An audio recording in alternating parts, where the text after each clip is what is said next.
ମୁଁ ସୁଶ୍ରୀ ପାତ୍ର जिला प्रतिनिधि डुमाणी टीवी अनुगुल। निर्वाचन निर्वाचन निर्वाचन वर्तमान सारा ओडिशा रे उत्तापर पारा आकाश छू किंतु ताहाटु बळिके निर्वाचनी उत्ताप आहुरी आकाश छू। एही समय रे विभिन्न राजनैतिक दल लोकों को निज आड़कू आकर्षित करबा पाए प्रयास जारी रखिछन्ति। एही परिप्रेक्षी रे अनुगुल जिला कांग्रेस कमिटी तरफ पत्रकार सम्मेलनी जरिया रे ढेंकानाल सांसद कैंडिडेट सस्मिता बेहरा, तालचेर विधायक कैंडिडेट प्रफुल्ल दास एवं अनुगुल विधायक कैंडिडेट अंबिका प्रसाद भट्ट कौन कहउचंती आसंतु सुनिबा। कथा नुह माने कांग्रेस दल तार माने जितेबले प्रार्थी सिलेक्शन करा हेछि से माने विभिन्न क्राइटेरिया को लेकर प्रार्थी करिसथि।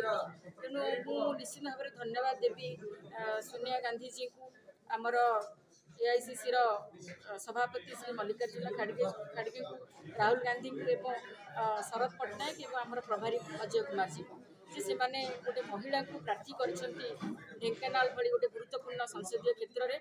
तेणु दायित्व मो उपर गोटे बड़ निश्चित भाव में, कारण मु विधानसभा लड़ी थी, एथर लोकसभा लड़ीबी। जिला परिषद अध्यक्ष भाव में मु दायित्व तुले तालचेर पालहड़ा एवं अनुगुल निर्वाचन मंडली मोर परिचित एवं विगत दिन में ढेंकानाल पार्लियामेंट मोर पिता श्री भजमन बेहरा केन्द्र को सांसद भाव में निर्वाचित होते, केन्द्र मंत्री होते। तेणु मोर ये क्षेत्रटी परिचय अच्छी लोक मान सहित मोर बहुत संपर्क अच्छी। तेणु मोर आशा और विश्वास अच्छी जे मु निश्चित भाव में जनसाधारण आस्थाभाजन हो पारि, से आशीर्वाद पाइबी एवं मोर जो स्वप्न अच्छी जे ये अंचल को गोटे सबुज सुंदर करने, प्रदूषण को कम करने एवं युवक मैंने जो बेकार होकर आज अच्छा खनि खादान शिल्प थी सत्वे भी आज आम माटीर युवक मैंने बेकार। तेणु से कि निजुक्ति ये शिल्प आ खनि संस्थार हो पार से दिगरे प्रयास करी। NS-55 जोटा गोटे मरण जनता पाल्टी आज बीजेडी बीजेपी उभय को दोषारोप करुँच, किंतु से माने समाधान रास्ता बाहर करना। जदि मु सांसद जाए ताहले मोर प्राथमिकता ये NS-55 एवं यही अंचल जो वर्तमान एथर कांग्रेस दल तरफ सिलेक्ट होगा पूर्व अनुगुल विभिन्न संस्था सहित जड़ित जमी truck owner association, contractors association, automobile dealers association एवं क्रसर फेडरेशन।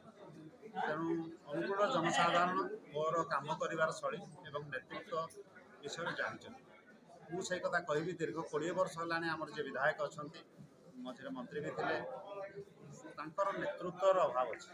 अनुगुल लोकों स्वर को सेमाने प्रशासन पाखे कि उपर महल में पहुँचाई असमर्थ। तेणु से नेतृत्व को मुझे लोकों को पारि, लोकों स्वर को लेकिन ऊपर पहुँचे पारि, लोकों अभाव असुविधा को दूर करी इश्यू कर। देखु तालचेर बासी बुद्धिजीवीवासी एटे बहुत थर स्वाधीन एमएल जिते तेणु से देखी चाह निर्णायक भोट व्यवधान दियंती प्रार्थी को। तेणु तालचेर आज पर्यंत 30 वर्ष है बीजेडी बीजेपी दुई सरकार से 15 वर्ष ये 15 वर्ष किसी भी गोटे कार्यक्रम तालचेर करना।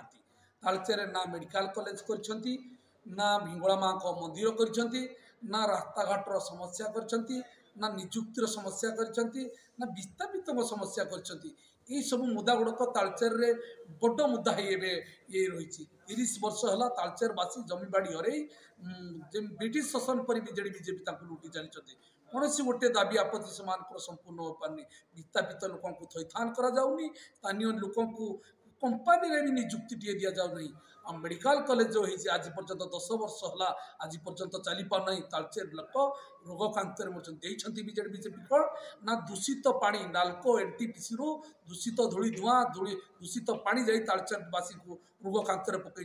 यदि बुद्धिजीवी तालचेरवासी निश्चित से विचार करेंगे ए 30 वर्ष तानाशाही बीजेडी बीजेपी सरकार को छाड़ी कांग्रेस प्रार्थी मुझे मत निश्चित विजय लाभ करेंगे। तालचेर गुंडाराज विषय देखु आपण मैंने समस्ते जानते सांबादिक भाई मैंने अनुगुलवासी जिलावासी जे तालचेर गोटे गुंडाराज शासन चली खनि कब्जा करी निज तांकर किछि पेंटियाकू रखी सेठी दादागिरी शासन चली आउ तालचेरवासी या उपलब्ध कर केवल धन आ पैसा किणे बोली एथर भोटर पूरा नचे तालचेर पूरा संपूर्ण एथर परिवर्तन माइंड सेटल कर।